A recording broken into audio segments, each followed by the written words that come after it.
조선 중기 한양에서 멀지 않은 작은 마을에 박서방이라는 장사꾼이 살았습니다. 그는 어려서부터 겁이 많기로 유명했습니다. 밤길을 혼자 걷지 못하고 큰 개만 봐도 뒷걸음질 치며 천둥 소리에 이불을 뒤집어 쓰고 떨던 사람이었습니다. 마을 사람들은 그런 박서방을 보며 저렇게 겁이 많아서야 장사를 제대로 할 수 있겠느냐며 혀를 찼습니다. 하지만 박서방에게는 남다른 재주가 있었습니다. 바로 순간의 기지와 말재주였습니다. 위기에 처하면 놀라운 꾀가 떠올랐고 그 꾀를 실행에 옮기는 담력도 있었습니다. 물론 그 담력이라는 것도 목숨이 달린 순간에만 발휘되는 것이었지만 말입니다. 그래서 그는 비록 겁은 많았지만 장사는 제법 잘했습니다. 물건을 사고 팔 때 적절한 말 한마디로 손님을 설득하고 값을 깎으려는 사람들을 웃음으로 제압했습니다. 박서방은 홀어머니를 모시고 살았습니다. 아버지는 그가 어릴 적에 돌아가셨고 어머니는 박서방을 키우느라 평생을 고생하셨습니다. 그래서 박서방은 어머니께 효도하는 것을 삶의 첫째 목표로 삼았습니다. 겁이 많아도 장사가 힘들어도 어머니 앞에서만큼은 늠름한 아들이 되려고 애썼습니다. 어머니는 그런 아들이 대견하면서도 걱정스러웠습니다. 세상이 험한데 저렇게 겁이 많아서 어떻게 살아갈까 싶었지만 아들의 착한 마음씨만큼은 누구보다 잘 알고 있었습니다. 어느 해 가을, 박서방에게 큰 기회가 찾아왔습니다.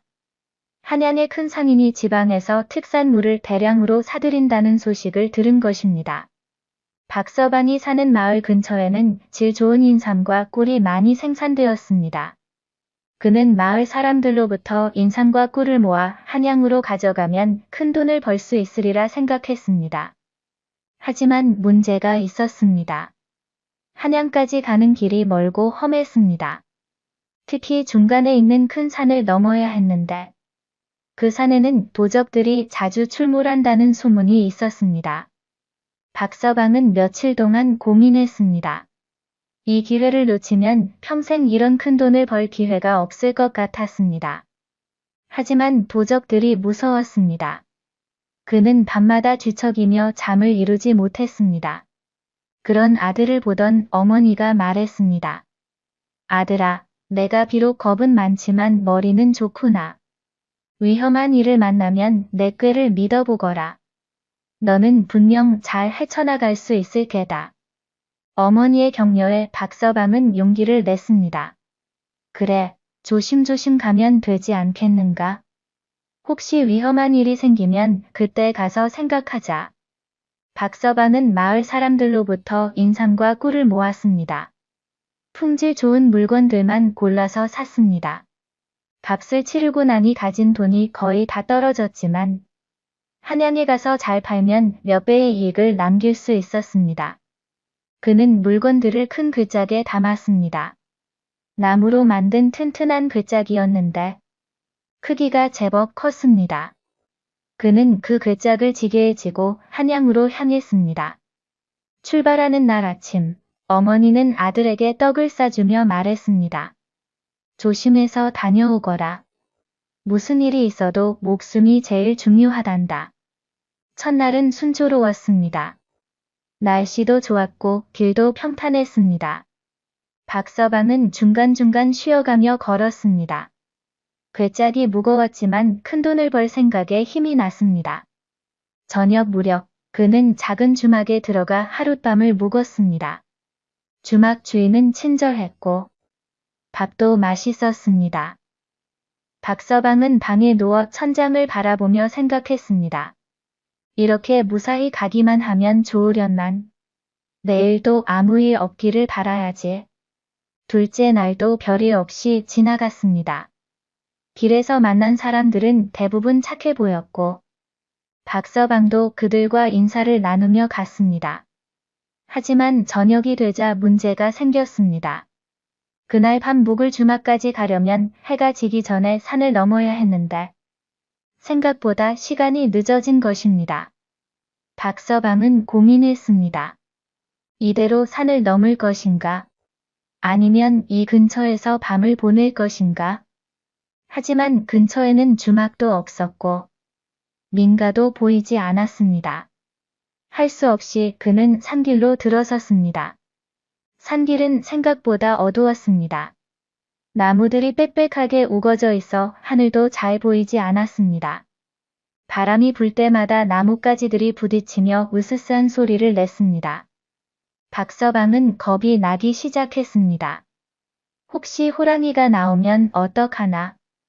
혹시 도적이 나타나면 어쩌나? 그는 더 빨리 걸었습니다.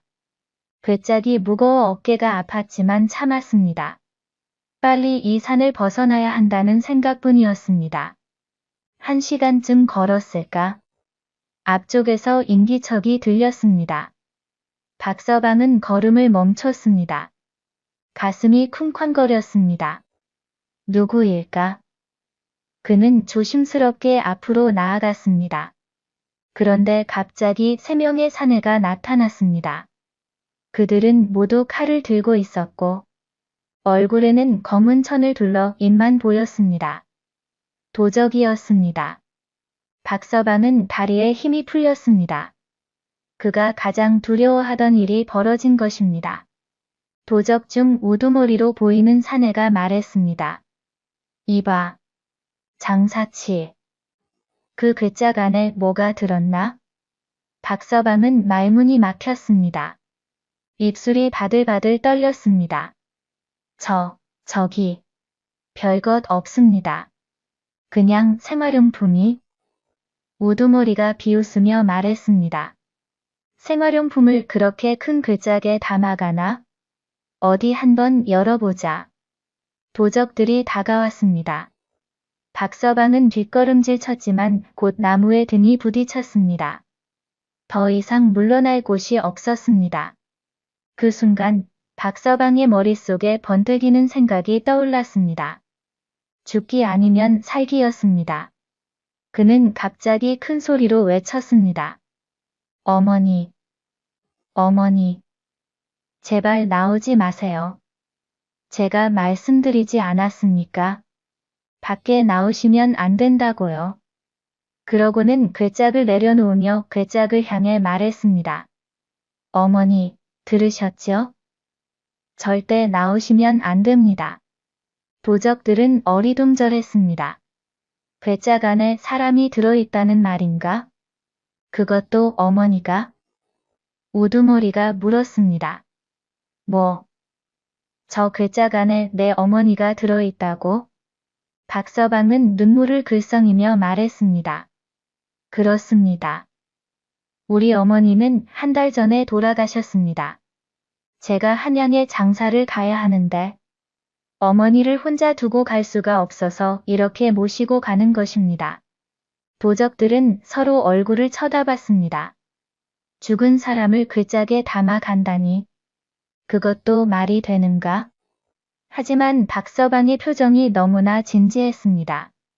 박서방은 계속 말했습니다. 어머니는 생전에 한양 구경을 한번 가보고 싶어 하셨습니다. 그래서 제가 이번에 꼭 모시고 가려고 합니다. 돌아오실 때는 고향 땅에 묻어드릴 생각입니다. 우두머리가 의심스러운 표정으로 말했습니다. 그게 사실인지 어떻게 아나? 열어보면 알 거 아닌가? 박서방은 황급히 손을 저었습니다. 안 됩니다. 절대 열어서는 안 됩니다. 어머니께서 평소에 말씀하셨습니다. 당신이 돌아가시면 3-7일이 지날 때까지는 절대 관을 열어서는 안 된다고요. 만약 그 전에 열면 귀신이 되어 나타난다고 하셨습니다. 귀신이라는 말에 도적들이 움찔했습니다. 아무리 담이 큰 도적이라도 귀신은 무서운 법입니다. 특히 돌아가신 어머니의 귀신이라니. 한 도적이 말했습니다. 형님, 그냥 가게 합시다. 죽은 사람 건드렸다가 우리가 재수 없는 일 당하면 어쩝니까? 다른 도적도 거들었습니다. 맞습니다. 굳이 귀신까지 화나게 할 필요는 없지 않습니까? 하지만 우두머리는 쉽게 물러서지 않았습니다. 아니야. 이놈이 우릴 속이는 거야. 괴짝 안에는 분명 귀한 물건이 들어있을 거다. 열어보자. 그가 칼을 들고 괴짝으로 다가갔습니다. 박서방은 필사적으로 외쳤습니다. 안 됩니다. 어머니. 어머니. 아드님이 지키지 못했습니다. 나오셔도 괜찮습니다. 이 나쁜 도적들을 혼내주십시오. 박서방은 갑자기 괴짝 뚜껑을 향해 달려들며 손으로 두드렸습니다. 어머니. 나오세요. 나오셔서 이놈들을 잡아가세요. 그는 목청껏 소리를 질렀습니다. 그의 연기는 너무나 진실했습니다. 정말로 괴짝 안에서 무언가가 나올 것 같은 분위기였습니다. 게다가 때마침 바람이 세게 불어 나뭇가지들이 크게 흔들렸습니다. 으스스한 소리가 산 전체에 울려 퍼졌습니다. 도적들은 겁을 먹기 시작했습니다. 정말 귀신이 나오면 어쩌나. 죽은 어머니의 귀신은 아들을 괴롭힌 사람을 가만두지 않을 것이다. 한 도적이 뒤로 물러서며 말했습니다. 형님, 저 진짜 무섭습니다. 그냥 갑시다. 다른 도적도 덩달아 물러섰습니다. 맞아요. 오늘은 재수가 없는 날인가 봅니다. 박서방은 더욱 열심히 연기했습니다. 어머니, 들으셨죠? 이놈들이 아드님을 괴롭히고 있습니다. 제발 나오셔서. 그는 괴짝을 마구 흔들었습니다. 안에 든 물건들이 덜컹거리는 소리가 났습니다. 마치 정말 안에서 무언가가 움직이는 것 같았습니다. 우두머리 도적도 이제는 겁이 났습니다. 그는 뒤로 물러서며 말했습니다. 좋다. 오늘은 내가 운이 좋은 날이다. 썩 가거라.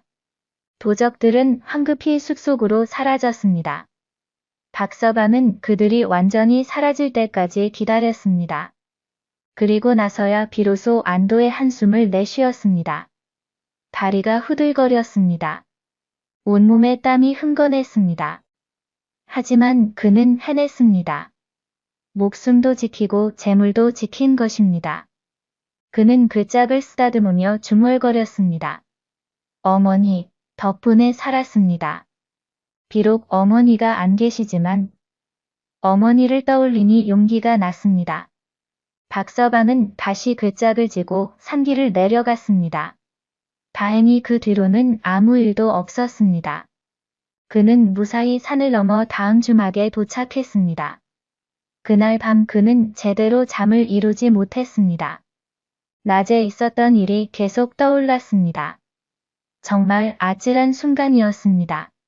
만약 그 꾀가 떠오르지 않았다면 어떻게 됐을까? 아마 모든 것을 빼앗기고 목숨까지 잃었을지도 모릅니다. 다음날 아침, 박서방은 한양으로 향했습니다. 이제 그의 마음은 한결 가벼웠습니다. 가장 위험한 고비를 넘긴 것입니다. 그는 걸으면서 생각했습니다. 내가 비록 겁은 많지만 위기의 순간에 침착하게 생각하면 길이 보이는구나. 용기가 없어도 지혜가 있으면 살아남을 수 있구나. 이것이 바로 어머니께서 말씀하신 것이었구나. 한양에 도착한 박서방은 큰 시전으로 갔습니다. 그곳에서 인삼과 꿀을 팔았는데 품질이 좋아 금방 팔렸습니다. 그것도 예상했던 것보다 훨씬 비싼 값에 팔렸습니다. 박서방은 돈을 세어보며 감탄했습니다. 이렇게 큰 돈은 처음 만져봅니다. 이 돈이면 어머니께 좋은 옷도 해드리고 맛있는 음식도 드릴 수 있을 것입니다. 집도 수리하고 내년 장사미천도 마련할 수 있을 것입니다. 박서방은 번 돈을 엽전으로 바꿔 다시 괴짝에 담았습니다. 이번에는 진짜 괴짝이 무거웠습니다. 엽전이 가득 들어있었으니까요. 그는 기쁜 마음으로 집으로 돌아가는 길에 올랐습니다. 한양 거리를 구경하며 어머니께 드릴 선물도 샀습니다. 고운 비단과 맛있는 약과 그리고 귀한 인삼주도 한 병 샀습니다. 돌아오는 길은 올 때보다 훨씬 가벼운 마음이었습니다. 비록 그 짝은 더 무거웠지만 마음만큼은 날아갈 듯 가벼웠습니다. 그는 지난번 도적들을 만났던 산을 다시 지나야 했습니다. 이번에는 낮 시간에 지나갈 수 있도록 일찍 출발했습니다. 밝은 대낮에는 도적들도 나타나지 않을 것입니다. 하지만 세상 일은 뜻대로 되지 않는 법입니다. 산길 중턱쯤 왔을 때 갑자기 앞에서 사람들이 나타났습니다. 이번에는 5명이었습니다. 그들도 얼굴을 가리고 칼을 들고 있었습니다. 또 다른 도적대였습니다. 박서방은 깜짝 놀랐습니다. 대낮인데도 도적이 나타나다니. 하지만 이번에는 지난번처럼 당황하지 않았습니다. 그에게는 이미 한 번 통했던 방법이 있었습니다. 박서방은 괴짝을 내려놓으며 소리쳤습니다. 어머니. 또 나쁜 사람들이 나타났습니다. 이번에도 나오시면 안 됩니다. 하지만 이번 도적들은 달랐습니다. 우두머리가 씩 웃으며 말했습니다. 어이, 장사치. 그 수법 우리도 들어서 알고 있네. 며칠 전에 우리 형님들이 당했다더군. 귀신 나온다는 소리에 겁먹고 물러섰다지. 하지만 우린 안 속아. 박서방은 식은땀이 흘렀습니다. 같은 방법이 통하지 않는 것입니다. 도적들은 다가오며 말했습니다. 그 괴짝 안에 엽전이 가득하다는 것도 우리는 안다. 한양시전에서 큰돈을 벌었다지. 순순히 내놔라. 그럼 목숨은 살려주마. 박서방은 머리를 굴렸습니다. 어떻게 해야 하나? 지난번 방법은 통하지 않는다. 다른 방법을 찾아야 한다. 그때 박서방의 머리에 또 다른 생각이 떠올랐습니다. 그는 갑자기 땅에 주저앉으며 울기 시작했습니다. 제발 그것만은 안 됩니다. 그 돈은 제 돈이 아닙니다. 도적들이 의아해하며 물었습니다. 무슨 소리냐? 박서방이 흐느끼며 말했습니다. 사실은 이 돈은 한양 대감님의 돈입니다. 제가 대감님께 큰 빚을 졌는데 이번에 장사해서 번 돈으로 갚기로 했습니다. 만약 이 돈을 못 가져가면 저는 죽습니다. 대감님이 가만두지 않으실 겁니다. 도적들은 잠시 망설였습니다. 양반 대감의 돈을 빼앗는 것은 위험한 일입니다. 나중에 관가에서 크게 수사할 수도 있습니다. 하지만 우두머리는 코웃음을 쳤습니다. 그게 사실인지 어떻게 아나? 거짓말하는 거 아니냐?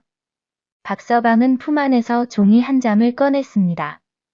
여기 증서가 있습니다.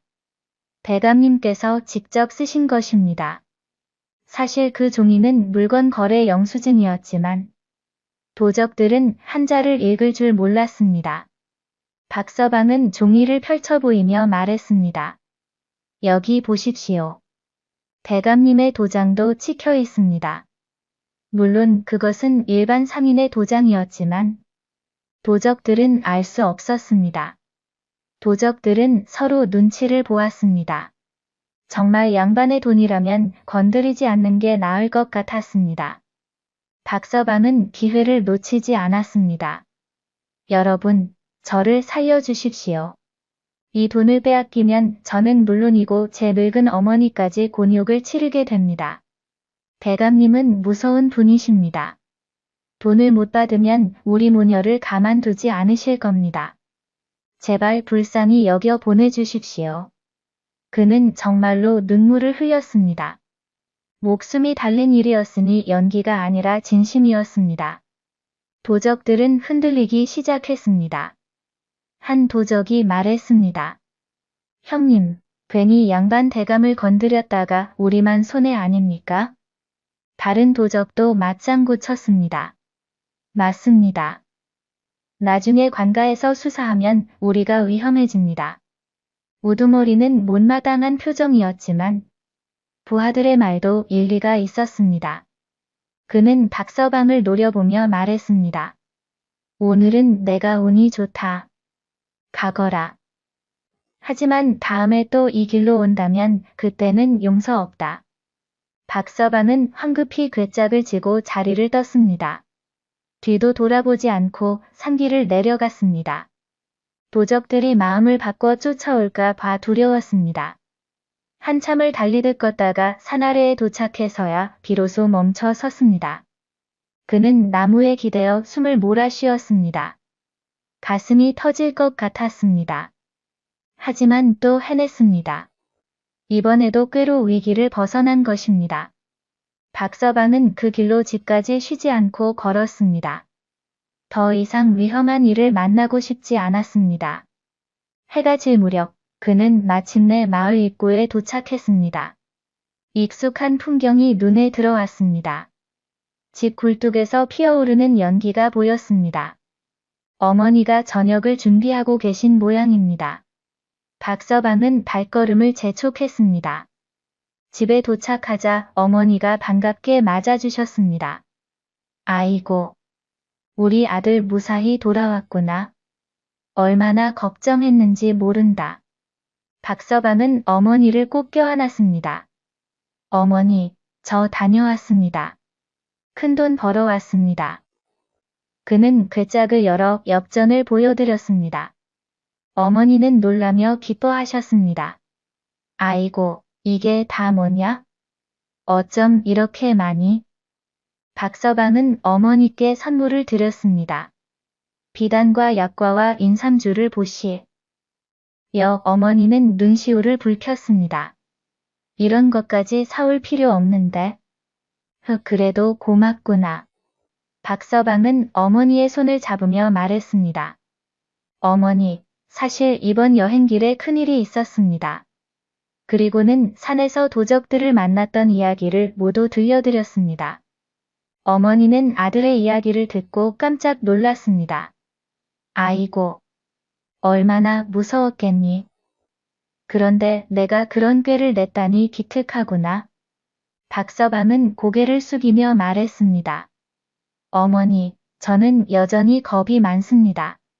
도적들 앞에서 다리가 후들거렸고 지금 생각해도 식은땀이 납니다. 하지만 어머니께서 말씀하신 대로 위기의 순간에 머리를 써보니 길이 보이더군요. 어머니는 아들의 머리를 쓰다듬으며 말씀하셨습니다. 얘야, 용맹함이 꼭 용기는 아니란다. 진짜 용기는 두려움 속에서도 포기하지 않고 방법을 찾는 것이지. 너는 겁이 많지만 그 겁을 이기고 지혜를 발휘했잖니. 그것이야말로 진정한 용기란다. 박서방은 어머니의 말씀에 고개를 끄덕였습니다. 그렇습니다.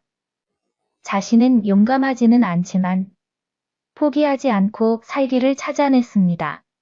그날 밤 박서방은 방에 누워 천장을 바라보았습니다. 이번 여행을 통해 많은 것을 배웠습니다. 겁이 많다는 것이 꼭 나쁜 것만은 아니라는 것. 오히려 그 두려움이 자신을 더 신중하게 만들고 더 많이 생각하게 만든다는 것. 그리고 위기의 순간에 침착하게 머리를 쓰면 길이 보인다는 것. 무엇보다 어머니에 대한 효심이 자신에게 힘을 주었다는 것을 깨달았습니다. 다음 날부터 박서방의 소문이 마을에 퍼졌습니다. 도적들을 꾀로 물리치고 재물을 지켰다는 이야기가 사람들의 입에서 입으로 전해졌습니다. 처음에 사람들은 믿지 않았습니다. 그 겁쟁이 박서방이 도적을 물리쳤다니? 하지만 박서방이 실제로 큰돈을 벌어온 것을 보고 모두 감탄했습니다. 역시 머리를 쓰는 것이 중요하구만. 겁이 많아도 지혜가 있으면 되는구먼. 마을 이장이 박서방을 찾아와 말했습니다. 박서방, 자네 참 기특하네.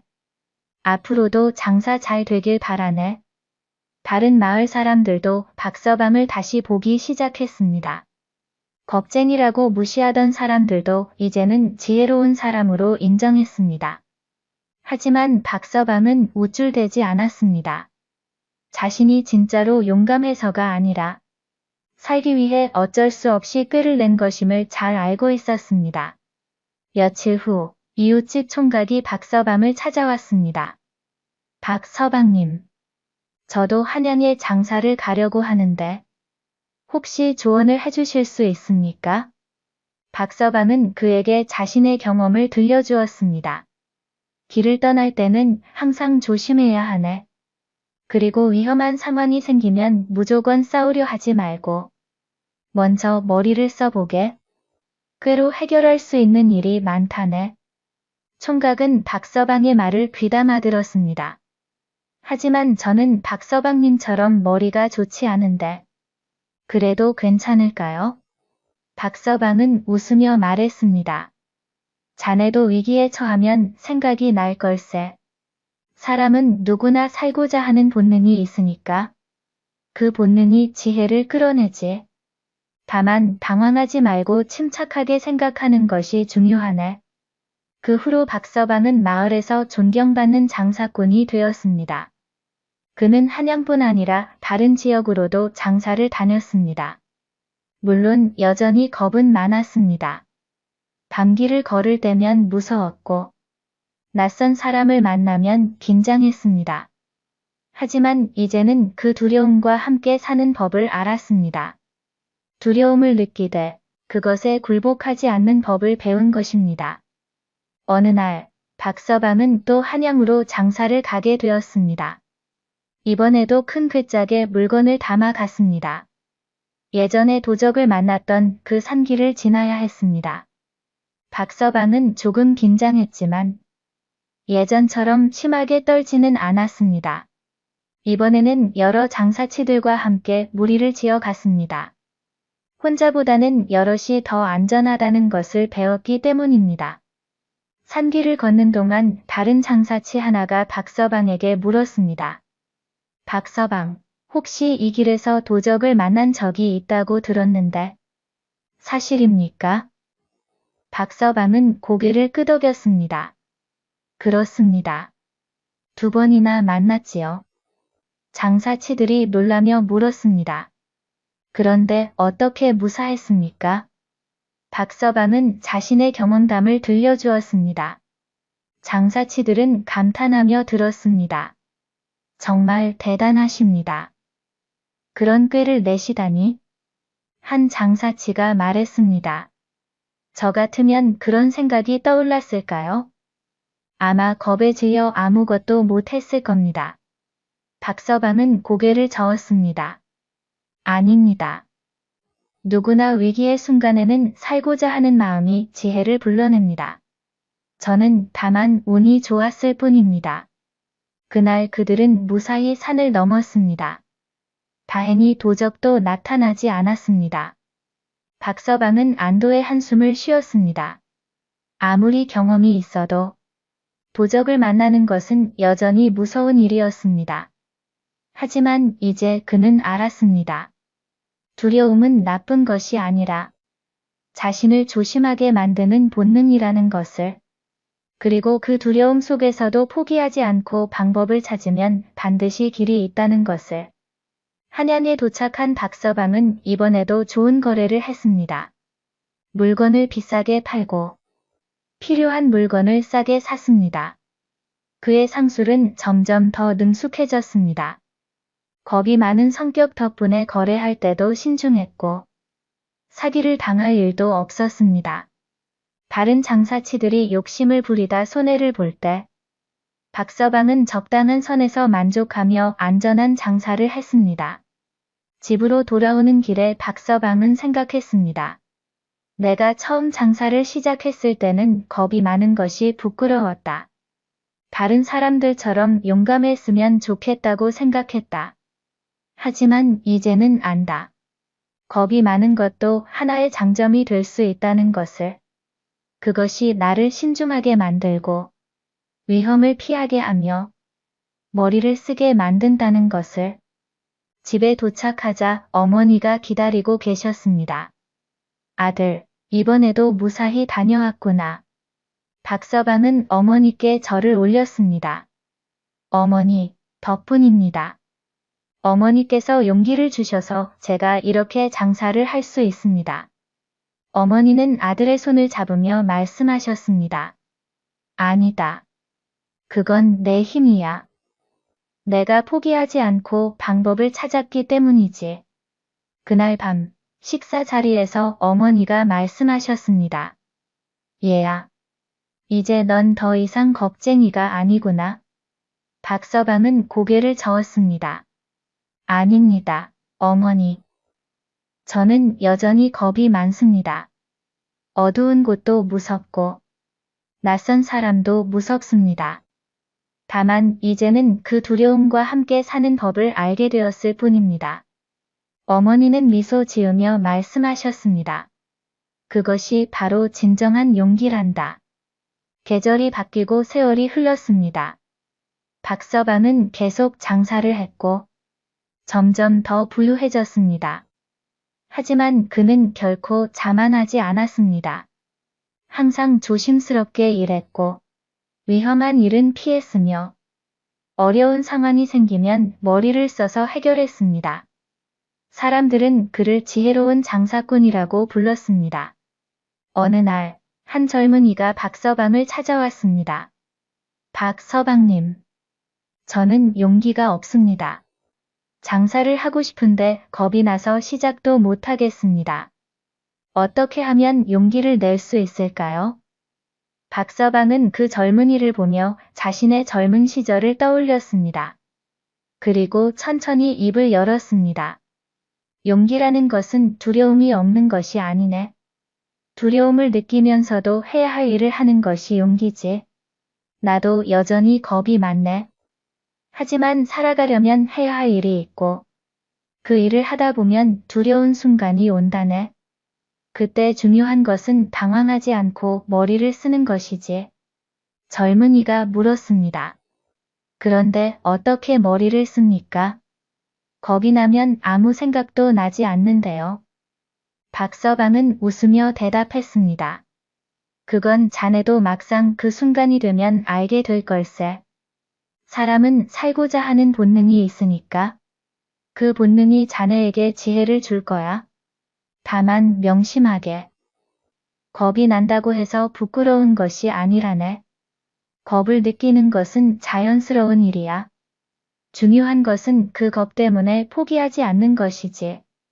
젊은이는 박서방의 말에 고개를 끄덕이며 돌아갔습니다. 박서방은 그를 보내며 생각했습니다. 저 젊은이도 언젠가는 자신만의 방법을 찾을 것이다. 인생은 원래 그런 것이다. 두려움과 맞서고 실패하고 다시 일어서고 그러면서 배우는 것이다. 들어주셔서 감사합니다. 구독과 좋아요 부탁합니다.